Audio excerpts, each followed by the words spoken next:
Natalie? I'm going to select the phone on voicemail. Okay. Yeah, I don't know what. I don't know. Anyways, real quickly, the boss lady wants parking. All right, members, we need one more member. Sergeant, we need one more member. For Main City Hall. And it's a 300 Chrysler. But she says it has no plates. Good morning, this is the Los Angeles City Council. This is Wednesday, August 9th, 2013. Before we get to our agenda, I'm going to call the great councilman of the 11th District, Mike Bonnie.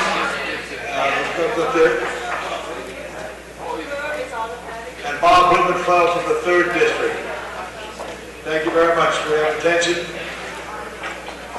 She'll do it right now.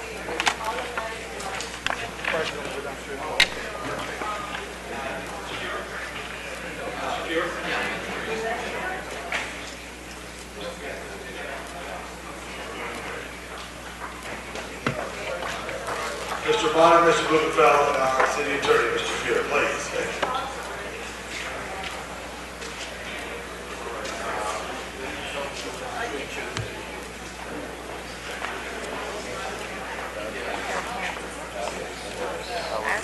Thank you, Mr. President, and good morning, colleagues.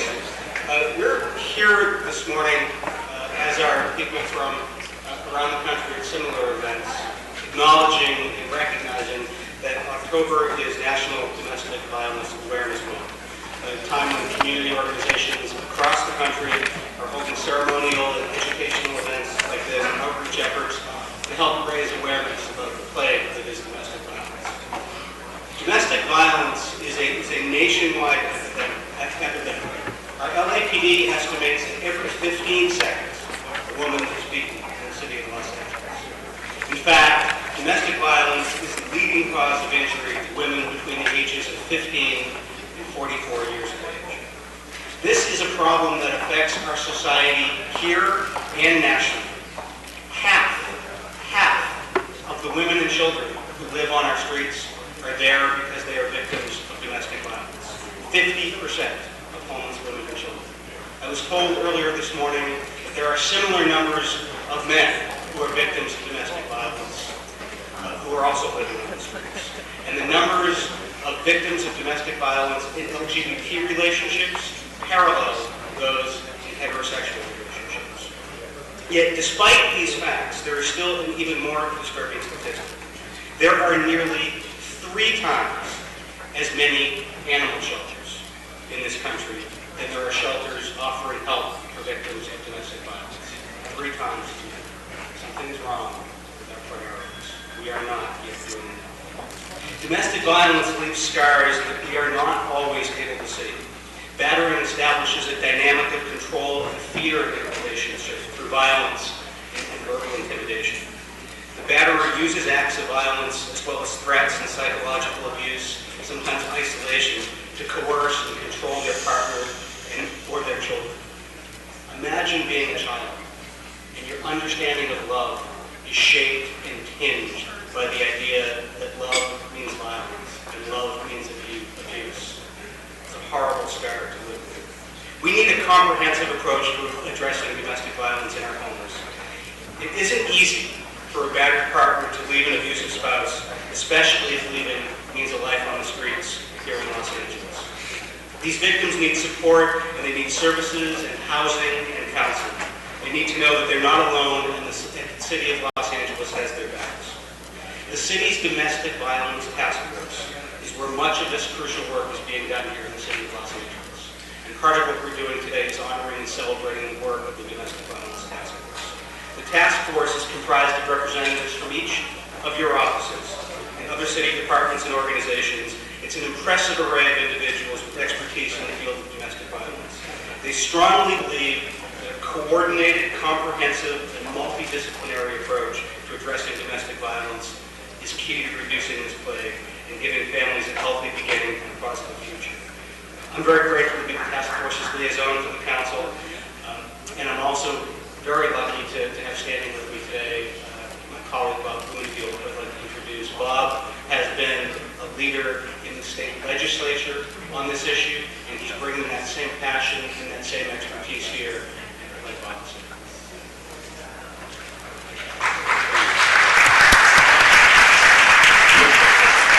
Thank you, Mr. Bonin. Thank you for letting me share this, and we appreciate the work you do as liaison. It's a very important task force. Domestic violence is one of those issues. It doesn't know racial boundaries. It doesn't know economic boundaries. It doesn't know boundaries. It happens everywhere. It happens more than you think. In fact, in my district, not too long ago, just a couple of months ago, there was a very high-profile murder that was a result of domestic violence. It's something that can and should be prevented. In fact, a statistic I learned today is that every day, 3 women die because of domestic violence in this country. It's unacceptable. How do we stop it? We have great folks dedicated to the task of who are standing behind me, both in terms of the domestic violence task force, the social service agencies, and the police. The police are the front line of this. We have to realize that domestic violence is not just an issue of social service, but it is very much a public safety issue. And part of that is awareness. And one of the things about celebrating awareness this month is that it's not just knowing that, being aware and saying, okay, we're aware of the issue. It's everybody opening their eyes a little bit to your friends and your neighbors and seeing if there's a situation. And knowing that there are resources out there, you can go to someone who you think may or may not be a victim of domestic violence and help them get the resources they need, because there are resources out there. There are a police department that is dedicated to fighting this, and there are many important social service organizations that are dedicated to creating safe haven and opportunities for victims or potential victims of domestic violence. So I just wanted to be here. I appreciate the opportunity to say a few words, and really just to be here to honor those folks who are working so hard on this issue.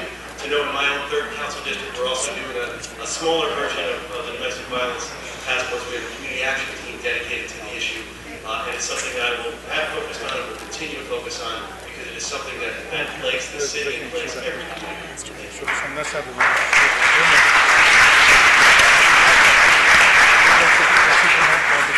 Colleagues, one crucial element of combating domestic violence is law enforcement. And we are very lucky that our Los Angeles Police Department has domestic violence response teams, domestic abuse response teams called DART. A number of those officers are here with us today. I'd like to acknowledge them for all their work.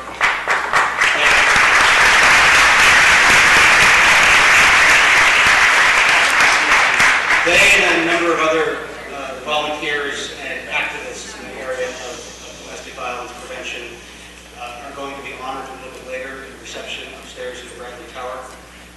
But the other part of law enforcement addressing this problem is prosecution.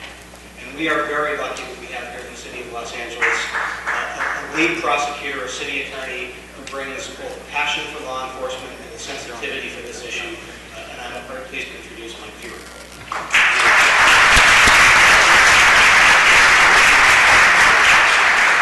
Thanks very much, Mike. We just held a press conference before the council convened this morning to talk about this issue. And we talked about the depth of connections that aren't often made, but must be made, among key issues we confront. Domestic violence is tied frequently to gun violence. Many of you know that in my office I've appointed a new gun violence prevention coordinator to lead our efforts, and his name is Greg Dorfman. And one of Greg's first acts is to have us work in close cooperation, police department, our office, to assure that if somebody is a domestic violence perpetrator and they're not permitted to possess a weapon, then of course that prosecution and the weapon leaves the house. Because it cannot be that we allow those who will perpetrate domestic violence to have access to weapons. Other connections are similarly important. Gang violence is deeply tied to domestic violence. We know this in part because of the leadership of one of my key staff members on this issue, Eve Sheedy, who stands next to me here. Eve, who is a vice chair of the Domestic Violence Task Force, is one of the innovators in the country on recognizing the depth of that connection.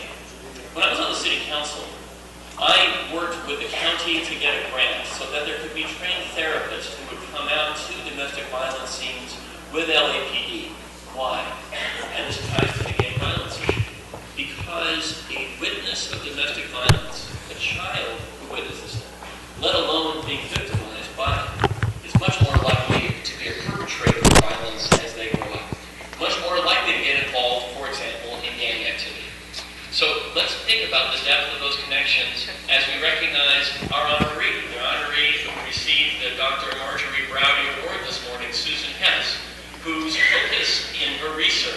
is on what happens in brain development when someone is victimized by trauma.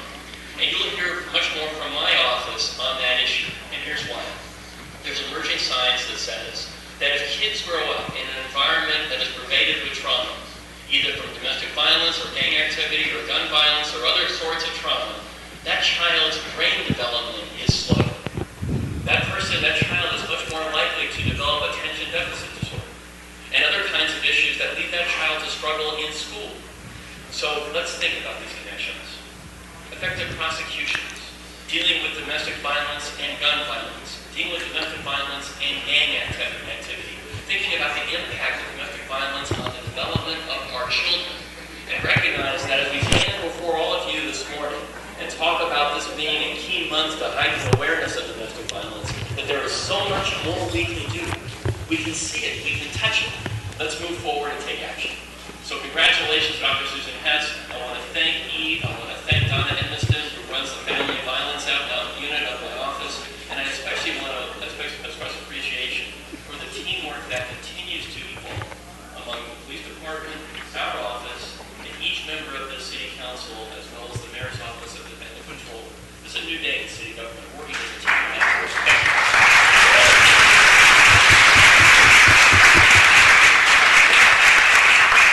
Colleagues, key members of that team are your appointees to the Domestic Violence Task Force. I'd like to introduce right now the chair of the Domestic Violence Task Force, Libby Ash.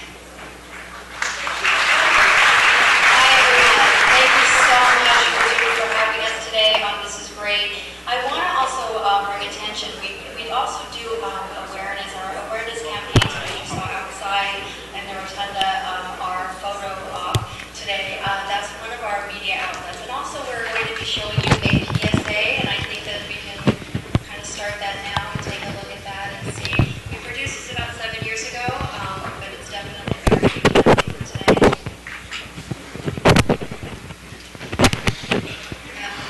That's the PSA. Now, let's see. Uh-oh. Okay. Yeah.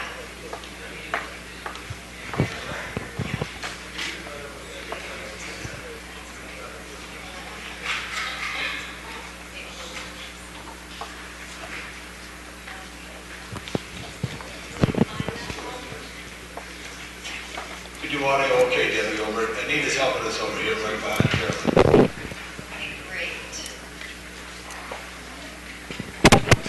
Okay, so I'm going to go ahead and continue on. Thank you. And I want to say thank you to my councilman, Councilmember Tom Walsh, for bringing me to the task force about 7 years ago, starting out as a member and then working my way into the executive board and now as your chair. So I really want to say thank you to everyone, and I really appreciate all this collaboration today.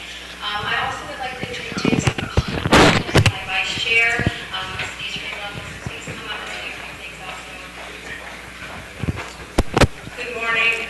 My boss already spoke, but I just want to remind everyone to work and to recognize, as the city attorney mentioned, that this is something we need to do together, that we need your representatives on the task force, law enforcement, our office, and the community.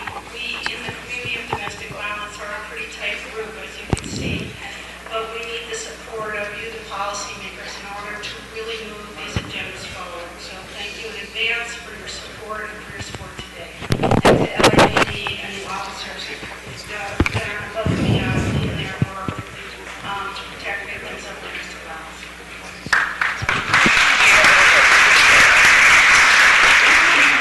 So apparently there's a technical problem with this public service announcement, but we're very lucky because there's more than one way to get it.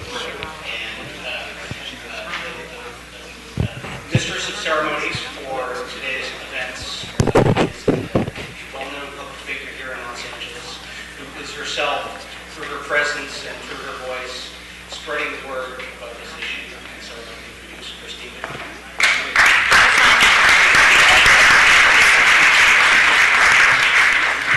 Look, I should be doing the interviewing. As a member of the media, I want to express my gratitude to you all for listening to this topic and hearing more about this topic. It's of big importance to me because I work with children in foster care, and I can tell you I've met many, many children who are victims of abuse, who are scarred emotionally and physically by what they have witnessed within their own homes in the hands of their own parents. One of the stories we recently covered is the shortage of foster care homes for children ages 0 to 5, and that is a direct result, according to the head of DCFS, of the death of a boy in Palmdale, Gabriel Hernandez. More people now are saying, well, maybe that incident I saw with my neighbor, I should call that in. And so because of that, more and more children are indeed entering the system. As a member of the media, I am proud to say we're doing something about this as well. I work directly with the Interval House and help them make their videotape with their youth education program where they go out to the schools. And also my fellow colleagues from the Good News Foundation. We are huge donors to the Good Shepherd Shelter. We helped build a computer lab for the women and the children there, and helped call in some friends and favors and some big dollars to back them in their little place of paradise where they're doing their good work. So thank you very much. We need to make a difference on this because I see it in the children. I see how they get scarred. I see how it lasts a very, very long time, if not forever. And they are indeed our future, as you know. Thank you. Thank you, Christy. Reminder, let's give everybody a fair big hand, and don't forget the LGBT community and all the issue of bullying, which is so horrible in any way, because everybody should have a good day. Domestic violence is no excuse. Thank you, Ellie, indeed, Mr. City Attorney, Mr. Bonner, for all your leadership. Mr. Blumenfield, good job. Thank you. Let's give them all a big hand there. Deborah, give them a great hand there. Mr. Clerk, you got 14 members. Let's roll the roll and start the program.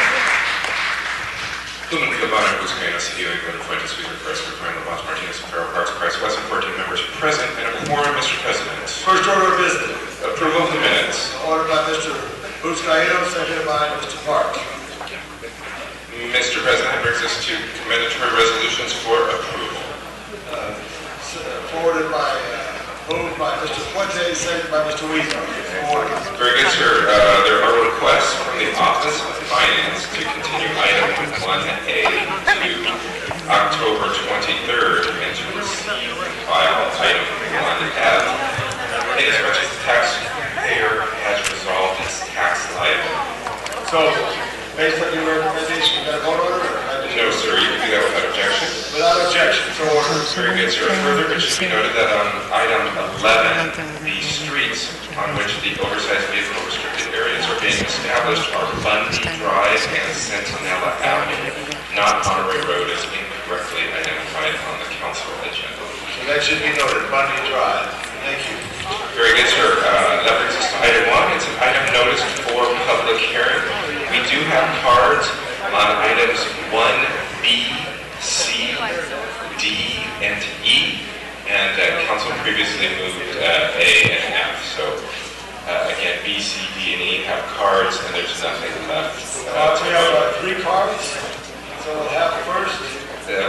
Mr. President, perhaps you'd like to run through the agenda first before I go back to that? Good job.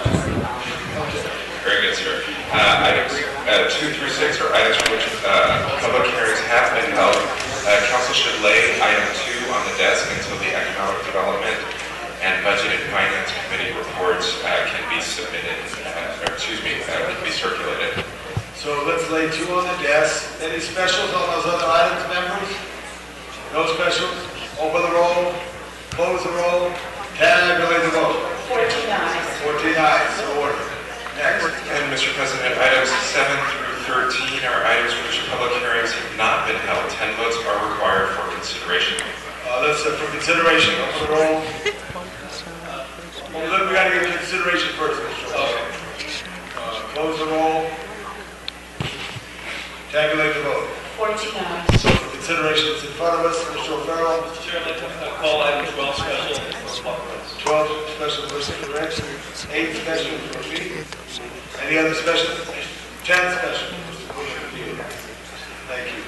And Mr. President, we do have cards on items 7, 8, 9, 10, and 13.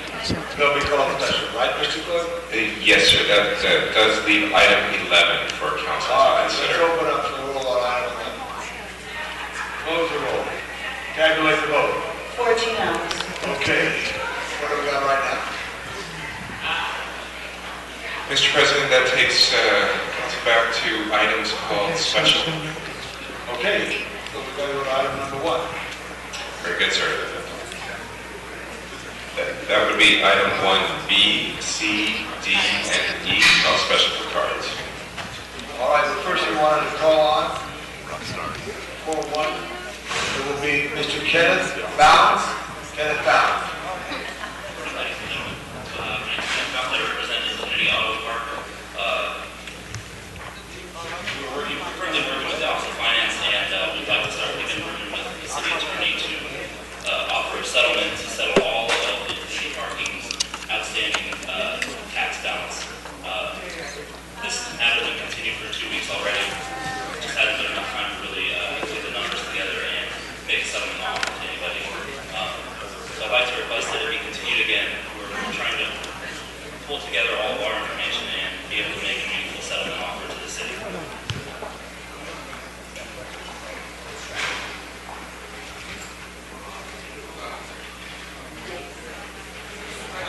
We have Mr. Weezer.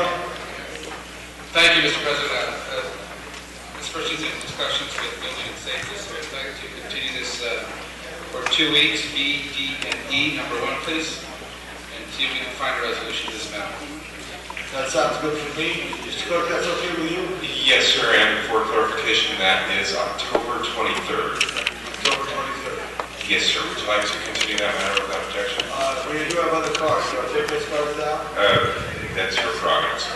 Okay, since we're going to continue all this matter, Mr. Walsh, we're going to continue this matter unless you have something important to say. I didn't hear you, Mr. Walsh. All right, thank you, sir. We're going to continue this. Mr. Walsh, Mr. Herman, please. No, I'm just gonna. If I see him.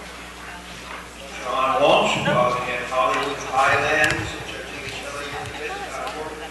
It's a pleasure to speak in front of my former city council. This is a good thing. It's almost $750,000. 2 weeks ago, you said you spend 2 weeks and you come to a conclusion, and then they'll come back. Now it's another 2 weeks. The number one thing about the LA City Council is they never get anything done in 2 weeks. Why 2 weeks ago did you say 4 weeks? I know that the city attorney, who's responsible, is too busy making political speeches here to actually deal with infinity. And also, I'm glad you made a deal with Pacific Dining Car to pay what they owe. And F is Darling International, who owe us $27,000. Where's Darling? They have to pay either. HollywoodHighlands.org. Mr. Herman. Good morning, members of council. Mike here. Your point was very good. But I must get on subject now. I find it a waste and a time of waste when your communication services sometimes hinders our vocal points. I hope it's working out today. But items B, C, and E, I know they've been deferred, and I can't say too much on them. But let's have a more comprehensive investigation on these liens so we can recover these taxes and get the city working again. Hold my time. That completes that. No speakers on the queue. Open the roll. Close the roll. Tabulate the vote. 49. Thank you very much. We go to number 7. Very good. That's item 7, called special for cards. Arnold Sachs. Is Arnold here? John Walsh.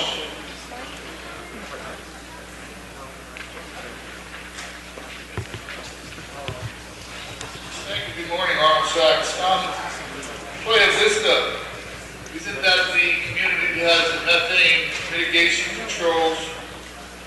Playa Vista has methane mitigation controls, but the Grove, where an explosion occurred from a methane leak, doesn't have methane mitigation control. Now it says here that no special taxes will be levied upon dissolution of the Community Facilities District. So that must mean there was some taxes levied for the Community Facilities District. So who pays the freight then?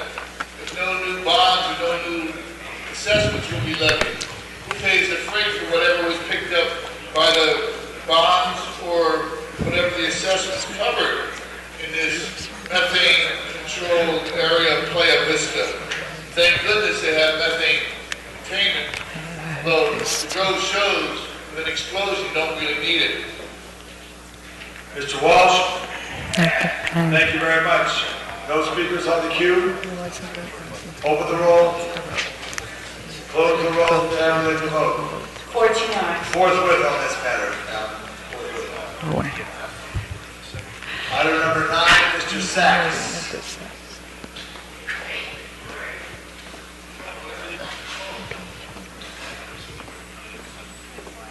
Thank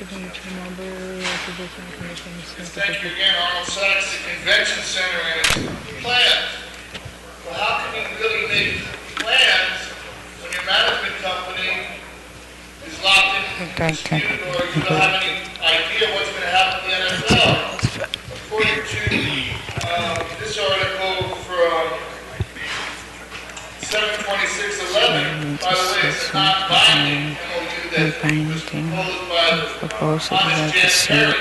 Not a binding MOU, non-binding. Remember that, Mr. City Attorney? That was the day you had proper glasses. I do. And what about subsidiaries for AEG, like LA Arena Land Company? These plans include those subsidiaries. And Mr. Lavaz, I know that you're a member of the Tourism and Trade Committee when the AEG was offered the ability to have the advertising rights at the convention center.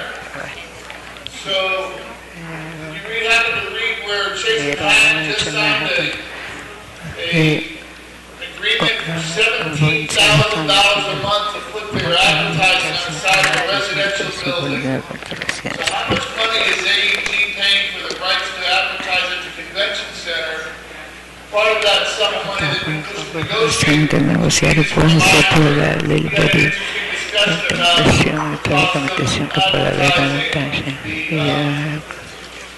to do electronic billboards. So all these things being considered, how can you have a plan? Remember, you had, thank goodness she kept her office, Gina Marie Lindsay come before a committee, talk about the 2008 airport master plan that was $160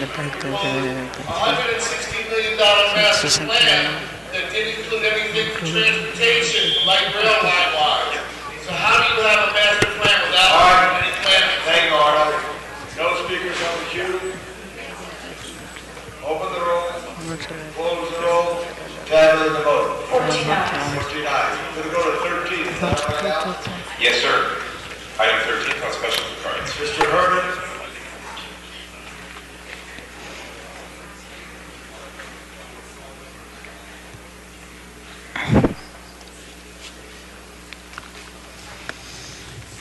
Under this motion, it points out that to use half of the office space at Chatsworth Depot in office sharing arrangement with Chatsworth Neighborhood Council.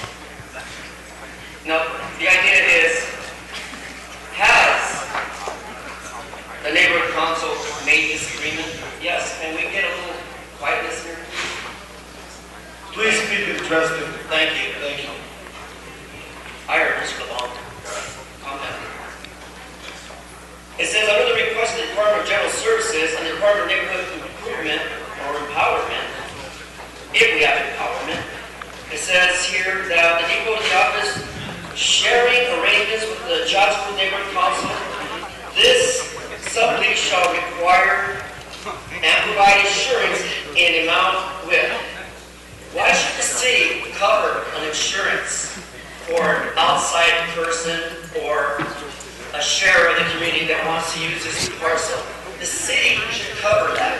We should be protected and bonded when we go to any public entity that provides services, activities, and programs for the public. Thank you. All right.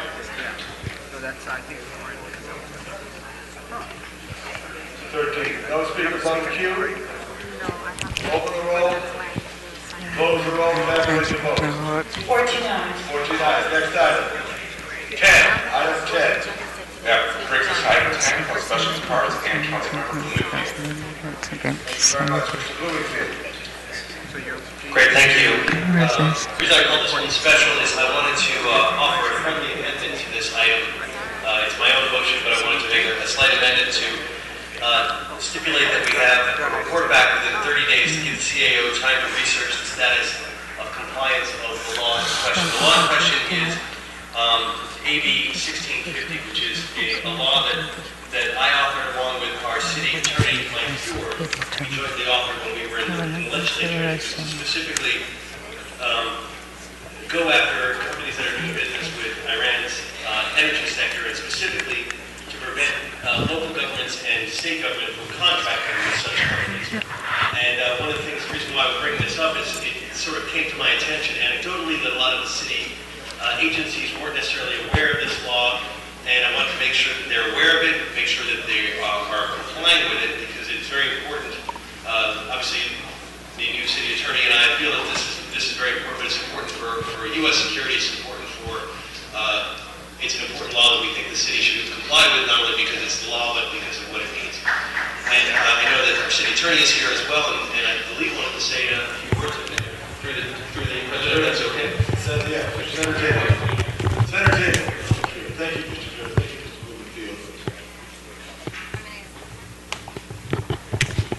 A moment ago, I tried sitting in the president's unoccupied chair to my left, and I was immediately taken away because it's a special place. It's been fun. You can sit in my chair. Sergeant Johnson, don't do that, Sergeant. You got any one of our... It was a very respectful act of deference to the president.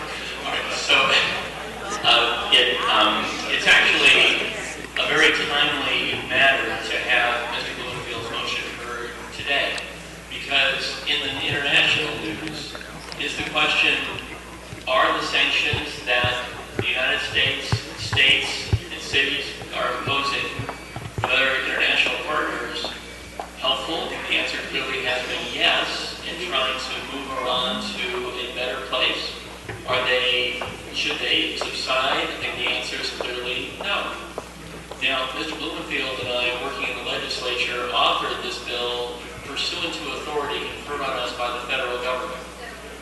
When Congressman Berman was in office, he spearheaded that effort, and it came to fruition in the state. So California became the leading state of the nation on this issue. It's essential, not just a good idea, it's essential that California's legislation be effectuated in the largest city in the state. Anything other than that sends a message of ambivalence to Iran. By contrast, a strong, unified approach where we're actually implementing this important law sends a very powerful message of unified support. Unless you think that laws like this are merely symbolic, when Mr. Bloomfield and I wrote this law, an article appeared, Bob will recall, in the Financial Times of London, talking about the impact of California's legislation, changing international behavior. The city of Los Angeles ought to be a part of that because the law requires it. We ought to be a part of it because ethics requires it. We're going to be part of it because effectively dealing with one of the most significant threats in the world compels it. Mr. Bloomfield, thank you very much for your motion. I look forward to continuing to partner with you to ensure we're effectuating this important law. Thank you, Mr. Attorney. Want to say that, Mr. Koretz?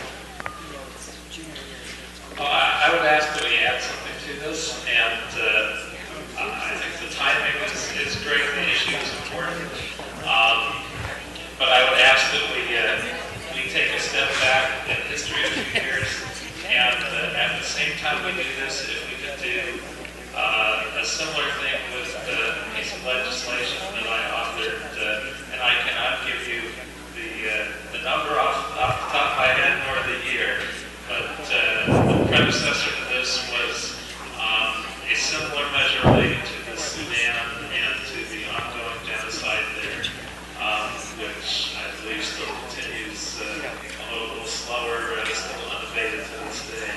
And I wonder if we at the same time could with a similar piece of legislation, and amend our direction to direct that we also look at the state contracting status relating to our relationship with the Sudan and the Sudan contract with them. Mr. Koretz, City Council, City Attorney has just a reminder. Just perhaps it would be best to have that in a separate motion so that it's not really related to this item. But thank you for bringing that up. All right, I thought it would be easier if we legally can't do that, then I would do it separately. I think this one is more pressing because of the state of the world. Indeed, I'd like to see this move forward. Right, thank you very much. Thank you, Mr. Fear, appreciate it. You know, the speakers on the queue, we have 2 cards. Mr. Arnold Sachs, Mr. John Walsh.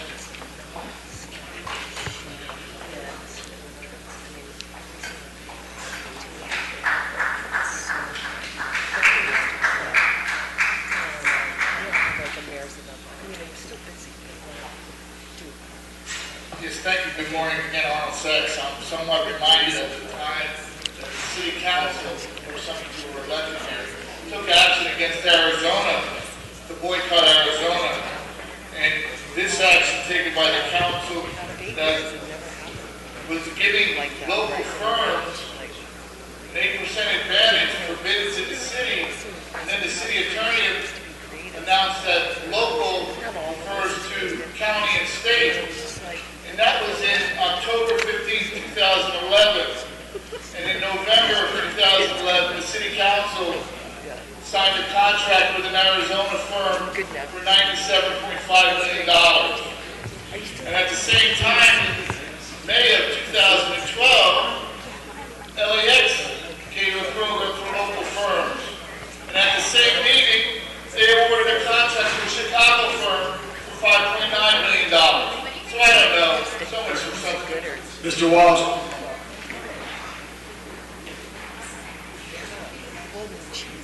John Walsh, Quality at Hollywood Islands.org. Thank you, Council. This is the most important piece of legislation and ordinance that you have passed in years. Because everybody knows, now where is Jerry Brown? Comprehensive review to make sure that contractors aren't cheating and doing business with both the city and the county of Los Angeles and the state of Los Angeles. We don't have any evidence. Comprehensive review now, not just the city of Los Angeles, that we are observing this ban on Iran, but the county of Los Angeles, every county in the state, every city in the state, and for Jerry Brown, the state of California. Because everybody knows there's cheating going on. Everybody knows there's a little oopsie-goopsie. Everybody knows behind the scenes and under the table that contractors who are in bed with Iran are also in bed with Jerry Brown. Okay? Now, I'm telling you right now, Mr. Brown, you want to be our governor for 4 more years, maybe president, God knows what? Comprehensive review. Get up tomorrow and order every city and county in this state to do a comprehensive review on this Iran Contracting Act, which is being observed more in breach than in the action. And I just want to say, there's only one place where I'm more unpopular than the city council chambers of Los Angeles.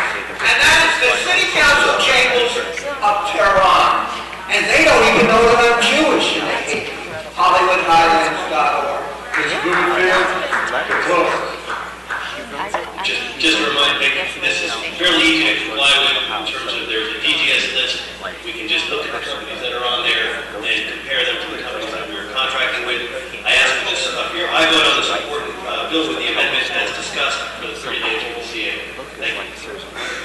Okay, let's open the roll, close the roll, tabulate the vote. 14 ayes. Thank you. We're going to number 12. Mr. Koretz called 12 special. Mr. O'Farrell, excuse me. Mr. O'Farrell, 12 special. My book's on the lunch. We should probably sell some first. Life is good. Yes, Mr. Grant. Thank you, Mr. President. I just wanted to make my colleagues and the public aware that we are declaring Harajuku and Melrose sister streets. It's a little different than our sister city program with the same concept. They are both internationally influential in the realm of fashion and have similar ideas, and this would give us an opportunity to sort of share ideas and products and trends between these natural centers. And so this is the first Sister Streets relationship that we're aware of, and we hope this pioneers another step towards international collaboration for our two cities and for these two streets. So I thank you, colleagues, for your support of this effort. Thank you, Mr. Correct. We do have a card on this item. Mr. Walsh, John Walsh.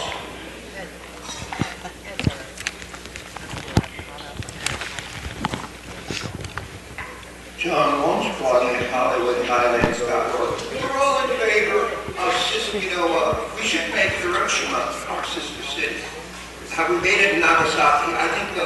But on this issue, now we have something to do called sister streets. But I think we should go even further down the chain. I want you to name Yucca and Argyle Street in Hollywood sister intersection of the main intersection in Hiroshima. And maybe we should go to sister apartment buildings. One apartment building here, one apartment building somewhere else. Or maybe even sister floors, or maybe even sister apartments.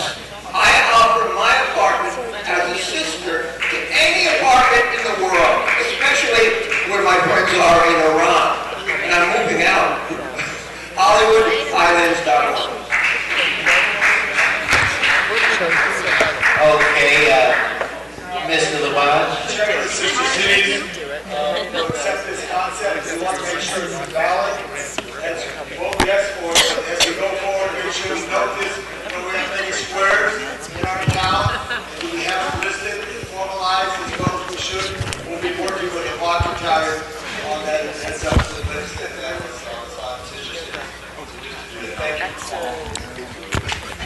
Thank you. Okay, let's vote on this item. Let's open the roll, close the roll, tabulate the vote. 14 ayes. Okay, we're going to move on to our next item,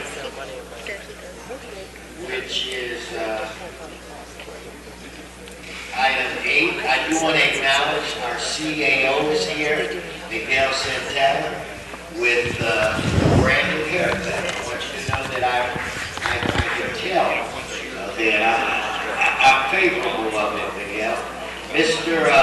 Bonds, do you want to start off with item 8, or do you want to take the cards first? Okay, so I've got Mr. Sachs. Is Mr. Gus? Oh, Daniel, I see you. And Mr. Walsh.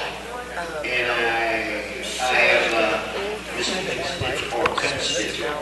So let's go Arnold, followed by Daniel. In fact, Daniel, if you would have got up here first, you would have spoken. Okay, Arnold, let's work. Item number 2, we were waiting for a report. I put a card on that.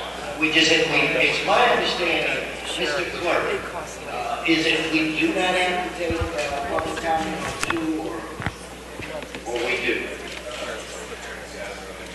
Oh, okay, so public here was satisfied on that. So now, Arnold, we're on 8. Let's speak on 8. Okay, so then I'll spend my 2 minutes on this. Thank you. We heard about your domestic violence presentation. There was no boundaries. So your city is looking to bring a franchise to the city, maybe even to the county. Because you don't include the city of Industry and its proposed stadium in your motion here for the NFL to come to LA. So where does that leave you? Are you looking at AEG controlling the interests of downtown, the convention center, without any input from the city of Industry?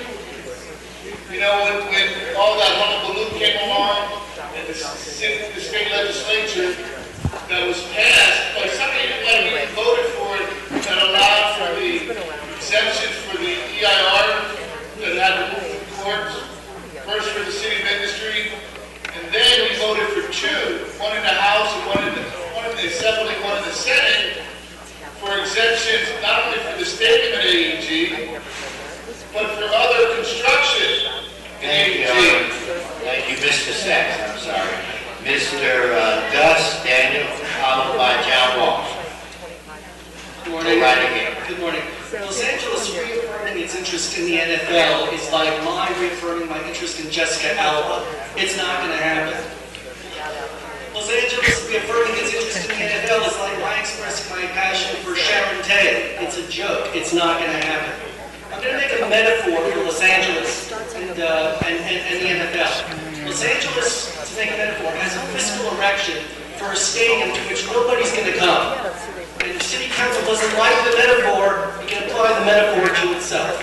And I'm going to give you an example of how Los Angeles, Commissioner Goodell, how Los Angeles is a business-unfriendly city. This is the peanut gallery here in Los Angeles. We had a policy where if you parked at a broken meter in Los Angeles didn't want to fix the meter, it just wanted to cite us and fine us instead of fixing the damn meter. And the problem is, it took Sacramento to fix the Los Angeles parking meter problem. And you know you're in trouble when you rely on Sacramento to fix the city of Los Angeles problems. You'll do much better, NFL, by leveraging Los Angeles' interest to make profits in a better football city, in a better business city, because Los Angeles already lost the LA Rams. We already lost the LA Raiders. We are not a football city. We are not a business-friendly city.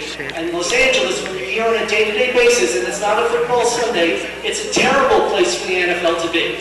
I hope and pray that somebody shows this comment to Roger Goodell, and they thank us for our efforts for a football field that never happens, and just wait till public comment. Thank you for your time.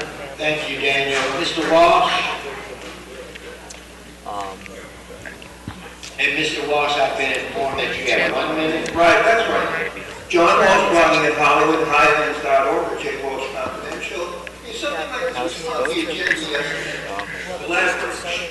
Roger Goodell uses this letter. He goes to the city, he makes a deal with the city, and then he says, this is the NFL commissioner, if you don't go my way and sign my contract, I'm going to go to LA to Flowers Field, and the other cities sign. There's never going to be a NFL franchise in your lifetime. And some of you up there will live for another 20, 30, 40 years. It's a joke. And here's the best part of the joke. Read what it says. It says, they asked Roger Goodell to consider expanding the NFL. Oh, I'm sure when he hears that the LA City Council wants him to expand the NFL, he's going to go, yes, boss! And I'm sure he's going to add 2 more teams. And if he added 5 more teams, you still wouldn't get a team because the city, as Mr. Gus said, it's Thank you very much. Thank you very much. Okay, Mr. Lamont. Thank you very much, Madam. That was public comment. I don't think public comment should be taken. Oh, wait a minute, Mr. Lamont, my error.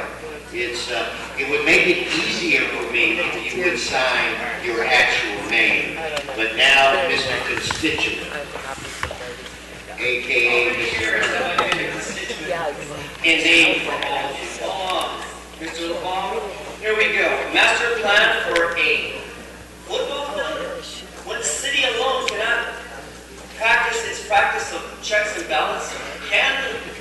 Can you, the city of Los Angeles, can we afford a team at this time and moment when the idea of a master plan or even a subject of word or council to say, wait a minute, we have communities that want to speak on this matter, but we won't hold town meetings. Wait, no.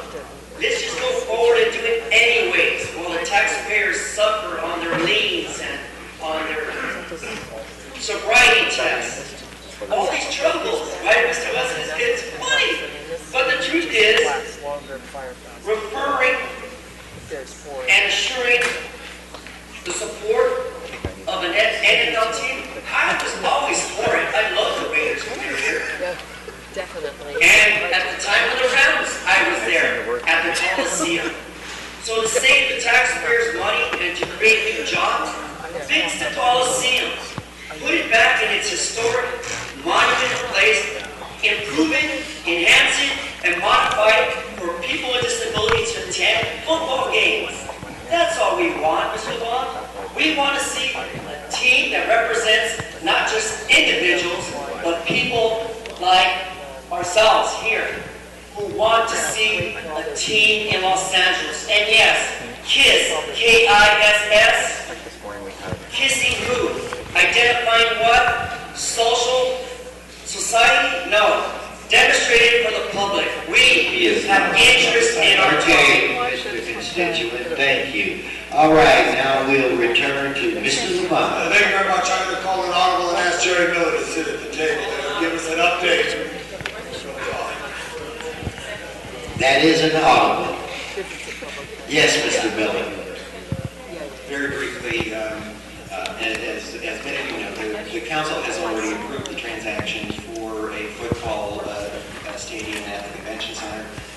Again, to reiterate, there is absolutely no public money of any kind, no land subsidy, no tax money of any kind in the proposed event center. The deal is in place, and all we're waiting for now is for AEG to secure a team. If they secure a team and is compliant with the provisions of the lease, which means that the team can't leave and their agreements they have to make over the term of the deal, then we are ready to move forward. Thank you, Mr. Miller. Members, colleagues, what I did is at the beginning of the season, I said to myself, I'm going to write a letter. And I wrote a letter out to Roger Goodell, National Football League Commissioner. His brother lives in my district. I once was knocking on doors, as you all did. He said he was very encouraged by this, as his brother was, and they would come back one day to Los Angeles. So I thought I'd write a letter, which I did. I did get responses from both the Carolina Panthers, Mr. Richardson, as well as Mr. Johnson from the New York Football Jets, and some other conversations over the phone. All I did is say, we want football here again, because it's been a long time. My son's now 15, never seen a pro game in LA. I haven't taken him to San Diego to Oakland to see a game. And I think it's important that we open the door up again for football here in some places, whether it may be. There's a lot of talk, and I don't know what it could be, but I know my colleague, our colleague, Mr. Parks, worked very hard on this. He can't smile anymore, but he can say he worked very hard on how he's smiling a little. He worked very hard on this for many years. Mark Ridley Thomas worked very hard on this for many years. All it was is a simple letter. And I did get a letter back from the league that says, if John Walsh put another 40 pounds on, we may put him in middle linebacker. Look at him, scares me. But anyway, that's John, John. I love you, John. I hope you take it. I like John a lot. He was in my district. I took advantage of you, John. I just wanted to be light. Because this is just the time to remember. Every year there's a season. Every year there's an opportunity. And these letters will get sent out. I also have a count here of our population. We're second in the country. And if you could roll that out there, if you would right there. Let me get this here. This is a chart right here. There we are, Los Angeles right here. Another 32 teams. Buffalo has 1 million people. And another chart that I put up, my council district is the 32nd population. There's one region that's smaller than my council district as far as population from the metropolitan area in there. Buffalo has a smaller city of 261,000. So all I'm just saying, this is an opportunity to look at it, to remind them we are here. We have great college with the University of Southern California, the University of California, Los Angeles, UCLA, USC, a small college, which is good too, and Occidental and other places. But if you look at the country, if you look at the country, Speaking to the mic. I got it right now. You look at the country, there's the teams. There's the teams. And they should come out. Somebody expand it. I can take expansion. We can work on that. We can do it. So I just wanted to remind us this is the opportunity. Every season there's a new. And you never know what a little letter will do. So I'm going to end this, Mr. President, by telling you it's important. It's important that we do it. Thank you. Thank you, Mr. Lamont.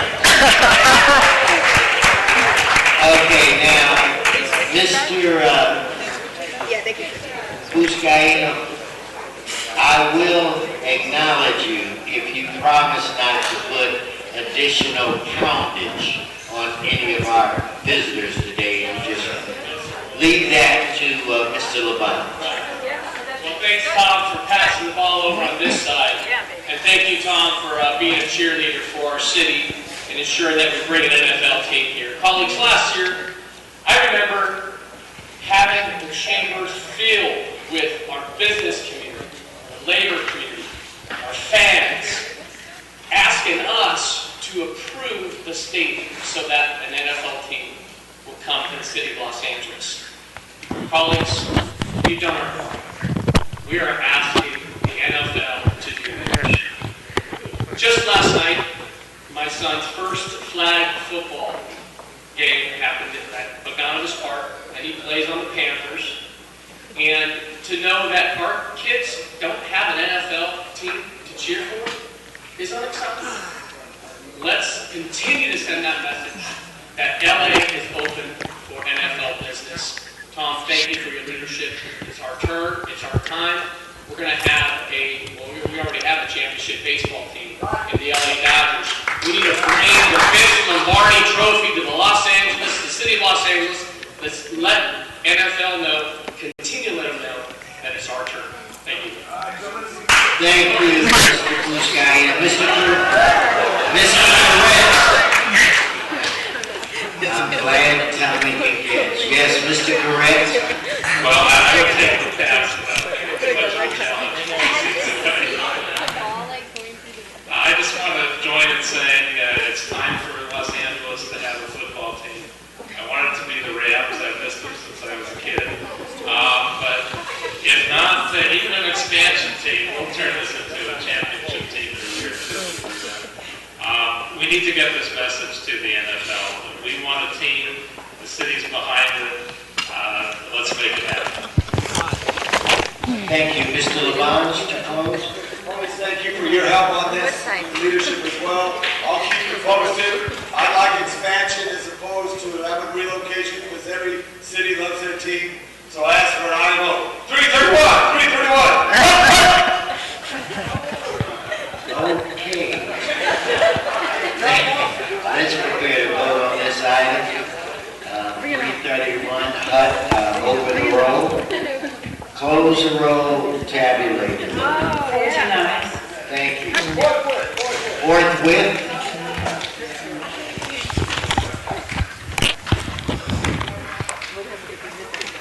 We're going to now go to item 2. Yes, sir. Okay, I'm good now. I can go. I'm good. I'm good to go now. I'm getting upstairs. Anything else? That's it. Committee's reports to be circulated, both have been circulated and are now before council for its consideration. Okay, Mr. Corrigan, the ball is now in your court. Thank you. All right. There are 2 reports before you, members, from the Budget and Finance Committee and the Economic Development Committee. They are consonant in almost every way. There are a few changes that I'd like about the proposed amendments to the Budget and Finance Committee report, minor in nature, that will make them exactly parallel to the Economic Development Committee report that has moved the Budget and Finance Committee report. Recommendation number 6 should read, instruct the CAO and LACC to report in all quarterly financial status reports relative to the implementation of the management agreement and its impact on the city budget.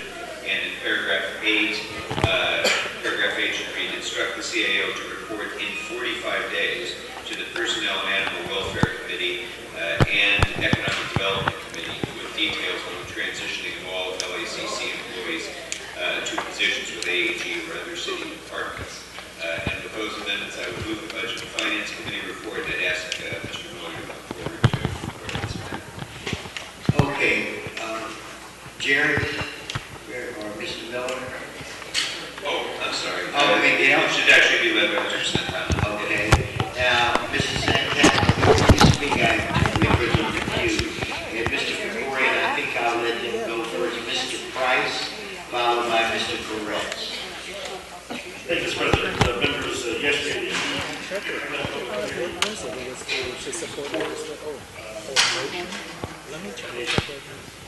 we heard from some detail, specifically about concerns raised by labor, about the status of those employed, and in your presentation, and if you could just address again the concerns that you raised, specifically, we understand that approximately 74 staff have not yet been placed.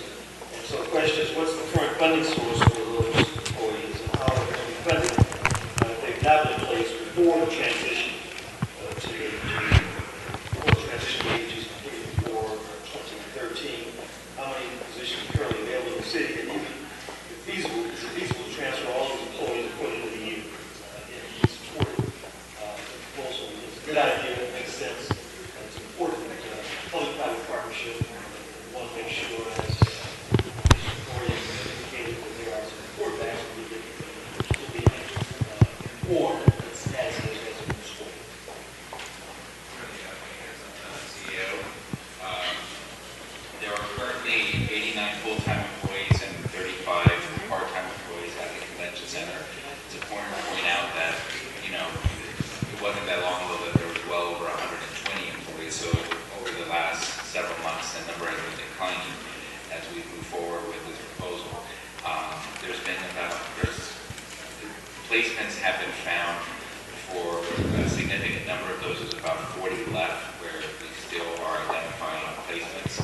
AEG interviewed and offered positions to any employee that was interested in moving to AEG. 8 of them have accepted. I think others are waiting until the final action to determine whether they move forward.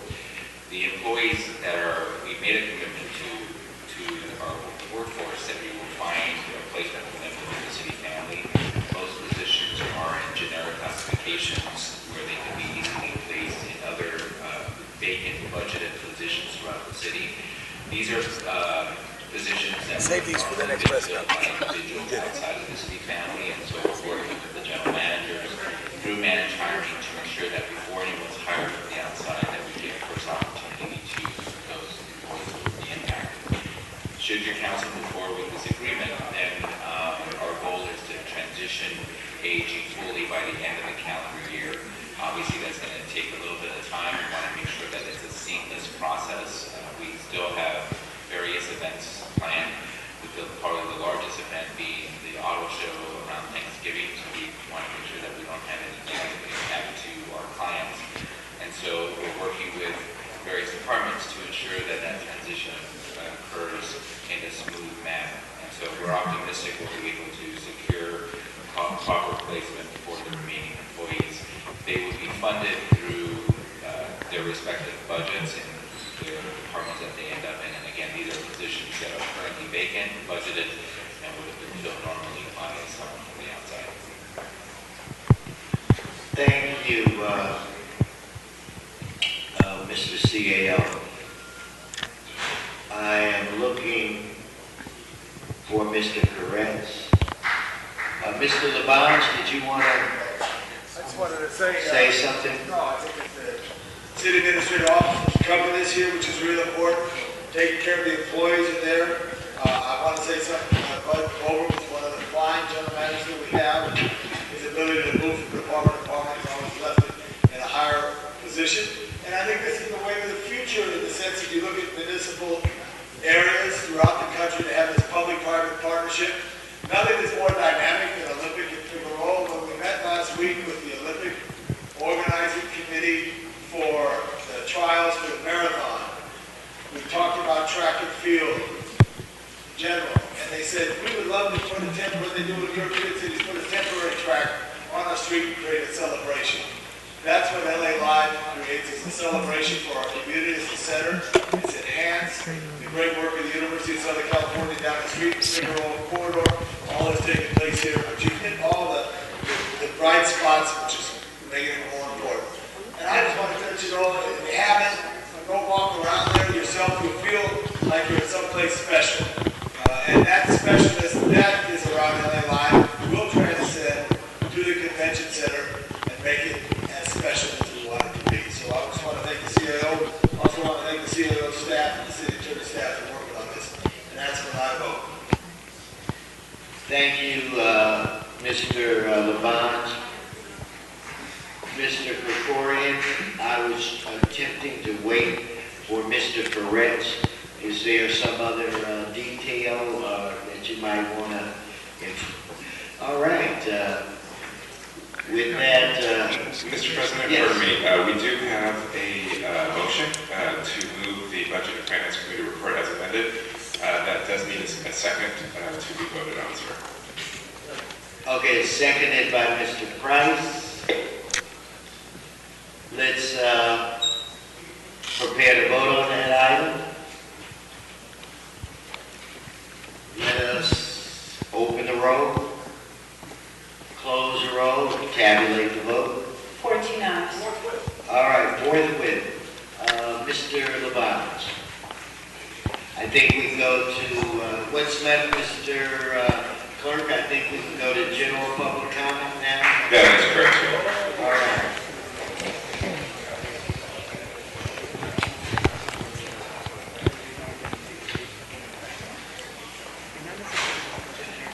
Arnold Sachs, are you still here, Arnold? Followed by Daniel Gus. Is that correct, Daniel? Come up right now. You got a head start, so you're okay. Good morning. I have an email yesterday from the executive director of Best Friends, who gave Best Friends a $20 million shelter, and he writes, "We do acknowledge that there are responsible breeders in the city of Los Angeles. Mary Alice Davis, who is Brenda Barnett's daughter, and therefore Brenda Barnett, are responsible breeders. You give Best Friends a $20 million shelter, and they say that breeding in Los Angeles is responsible."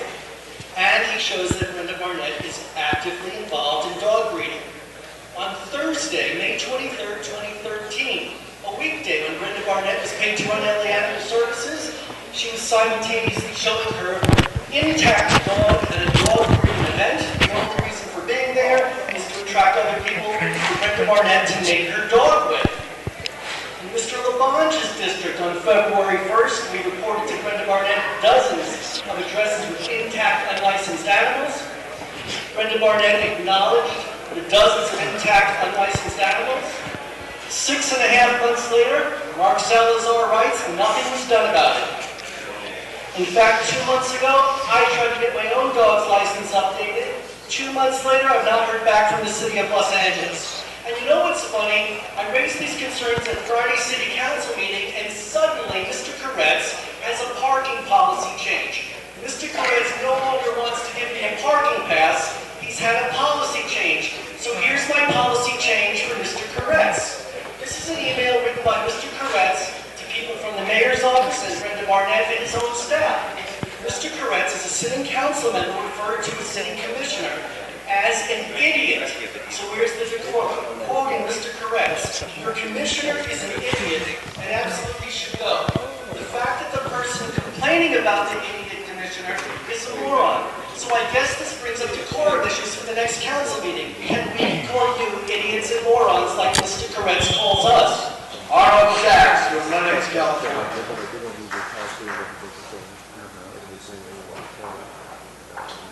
Thank you, good morning, Arnold Sachs. You know, last week when I was here for the council meeting, we had part of the discussion regarding neighborhood councils and the change you want to make to the makeup of the neighborhood council. Everybody commended each other, and it's amazing all the heavy lifting you did just to move this into making an ordinance in the city attorney's office. So this is a little story that Steve Lopez wrote about parkways.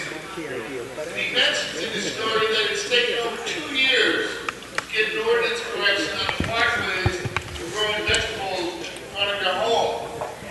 So Councilman Labange, you asked about bringing that ordinance back to the neighborhood council soon. 2 years, you have a fourth motion that you can make an item turned an agenda to be signed immediately. When do you expect to have the city attorney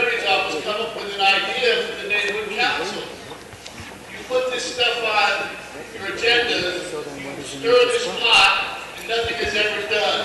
And yet you have people who want to serve on this council who leave because they know nothing is done. That being said, congratulations on your celebration for neighborhood violence. But nobody spoke up when 3 months ago the County Board of Supervisors defunded a home for women protection. Nobody said anything. And yet they defunded housing for victims of domestic violence. How could that be? Where's the voices from the city council? Where's the voices from elected officials? Councilman Blumenfield, you mentioned you made noise in the state legislation. Why didn't you go to the county and step up there? John Walsh, Mr. Sachs, anytime you want to come to the ropes and ask me any questions on the side, I'll help you. Thank you. John Walsh, HollywoodHighlands.org, and Mr. LaBonge is still my favorite ex-president. I hope you saw the story on Channel 4, Joel Grover. I hope you heard the story at KPCC. Potholes. You want us to spend billions and billions of dollars in bonding and dentists to solve the pothole problem. But you are paying out to fewer than 10% of the people who have had pothole damage. Fewer than 10%. You're paying them a few $100s. We have the worst potholes on the planet Earth. Way to go, Tehran. You have better streets and sidewalks than we do. I even have to say that. Good job, Ayatollah. Come on over here. Let me tell you, I hope you all saw Mike Pure, Big Shot. He's not Big Shot. My great grandmother. He's not Big Shot here. He gets on TV with Joe Grover one-on-one when he started interrogating him about the terrible record you have. You don't even inspect when someone puts in a request for file damage. You just automatically drop it. And I tell you, you see the sweat pouring off Mike Stewart. He was sliced and diced by Joel Grover. And I just want everybody out there, when you go out in your car and you got damage, these people don't give a damn. Remember, they all have city cars. When they're damaged by potholes, they get another one. I'm telling you right now, you don't hear anything about that, please. And just watch it and go to Joel Grover. And on Tuesday, I'm going to tell you, go to my website and you will see the evil anti-campaign buttons, Hillary Clinton campaign buttons. HollywoodHighlands.org. Bobby Cooper. Bobby Cooper not present. Henry Marine.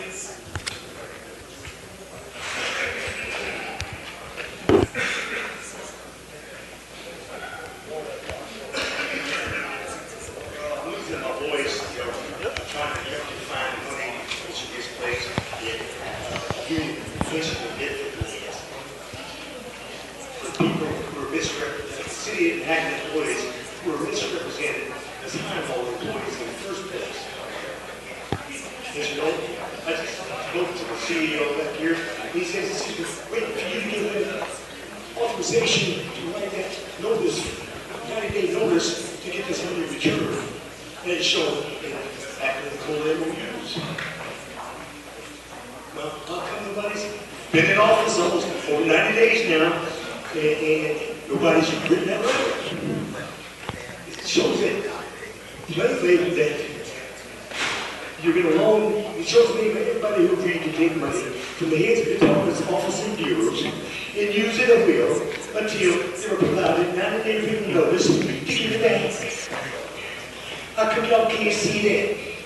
You know, maybe TV said people that see that is suffering from financial illiteracy.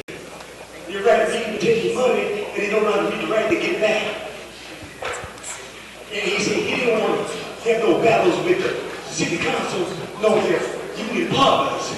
Consequently, the new members of this council is going to have to do what he failed to do in the first place. Mr. Garcia, this is going to be our new governor. Once y'all get this money back, they're going to be looking for another governor, another mayor for the city. Now, if y'all can't count now, and y'all can't count in the future, and you don't know the difference, can't learn the difference, you can't never make no difference. So, I heard from the CEO's mouth, he said he's waiting for y'all to give him authorization to get the money back. Now we know they get off your butt before the cost you kick you in the butt. Alejandro Munoz. Alejandro Munoz. Last card, Mr. Herman.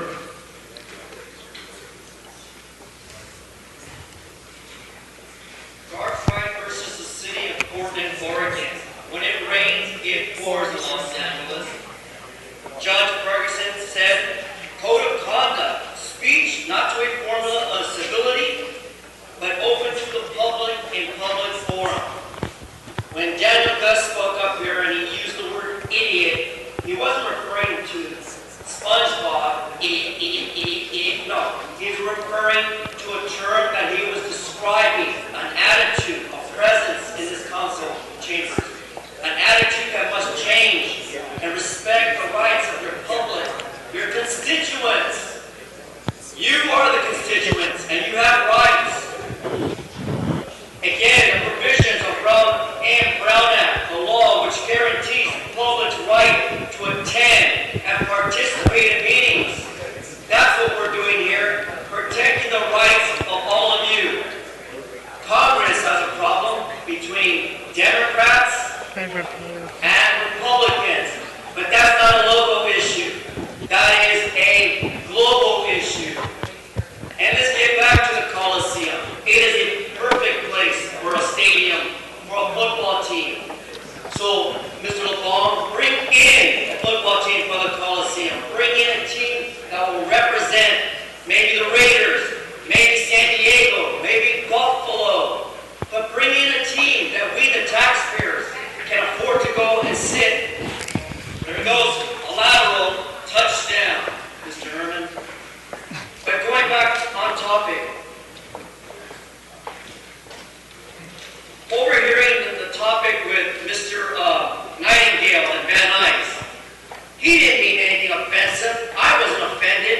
And besides, when do children hear council chamber meetings other than watch SpongeBob or Nick Light? Thank you. Mr. Robinson, last card.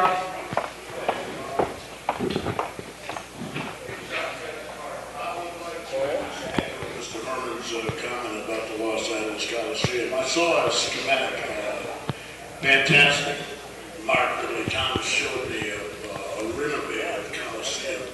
Why not bring the Raiders down back to 50,000 more seats, more revenue? But I haven't prepared speeches.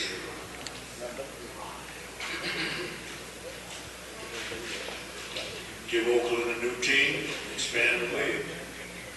Mr. President, members, a recent survey was conducted by the San Francisco Examiner. One question was asked, would you lie, cheat, and steal to get ahead? Most responded, yes. Sir, I'm not going to preach about the good old days, but suffice it to say that when I was a child, we would never respond.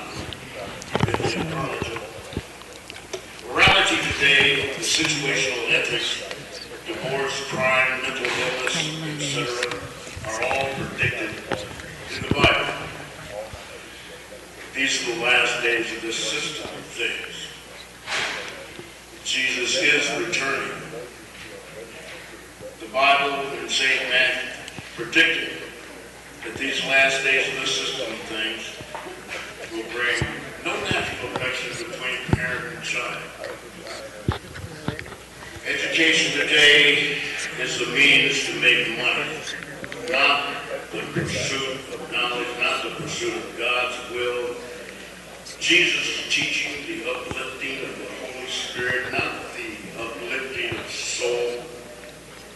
We must get back to the Bible by teaching the kids today. Proverbs 22:6, train the child the way he should go, and he'll depart from That completes our public comments. Mr. Clerk, what's before us? Mr. President, council has motions for posting and referral. So ordered. The desk is clear. Any announcements, members? Any announcements? Any adjourning motions? I have adjourning motion. Ask us all to please rise.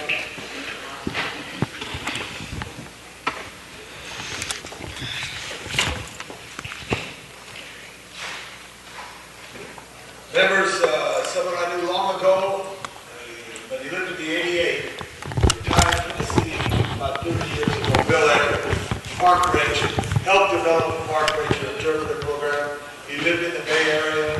He was preceded in death by his wife, Pat, but he was a wonderful man who you would all love, because he cared about parks, he cared about nature, and he was one of the first of all. I ask for adjourn in memory of Bill Eckert. Also, I ask you to adjourn in memory of Jim McLaren, another man who lived to be 83. He lived in the Los Feliz district, and he and his wife Annie hiked in River Park. And they picked up all the other senior citizens and would drive them up to the Charlie Turner Trail and climb to Mount Hollywood and enjoy this city. He had his funeral yesterday, and many people from the neighborhood came and expressed the love for Jim McKean, survived by his wife and 2 children. And lastly, I ask we adjourn in memory of L.C. Greenwood, member of the Pittsburgh Steelers, a phenomenal defensive player, member of the Steel Curtain, who passed early at an age. He was a very young man, and we ask him to adjourn in L.C. Greenwood. Seeing there's no more adjournment motions, go ahead and serve the city well. Continue to enjoy and love Los Angeles. This meeting is adjourned.